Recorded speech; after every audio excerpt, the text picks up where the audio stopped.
Benze ukuthi mawusushadile ke ushade neSouth African uye sewu-applyela ke manje into ebizwa ngokuthi i-spousal visa yokuthi uze kwi-spouse sakho uzohlala ne-spouse sakho la eSouth Africa. Nesikhathi uhlelike ne-spouse uzolokhu uthola i-visa ke lokhu uyi-renew ke mase kuphela u5 years uyi-renew ube sewu-applyela i-permanent residence visa.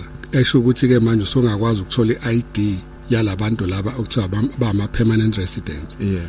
I-ID yabo ijwayele ngokuthi uyibone kufike kube i-date of birth bese kuba inalezi inamba ezu4 eziphakathi nendawo bese kuba khona le ama-South African i-citizen iba no08 mhlambe kube u089 082 084 kodwa oyi-non-citizen ngoba uyi-permanent resident eyakhe izoba no180 something mhlambe 181 185 189 kanjalo. Ikhombisa lowo muntu loyo akayona i-citizen ngokugcwele kodwa useyi-permanent resident. Usezothi ke mayese kuphele u5 years futhi abese applyela ke manje ukunaturalize. Ukunaturalize yini ukuthi ke manje usethatha ubuzo base South Africa ngokugcwele anikeze ID efana neyakho efana neyami neyakho.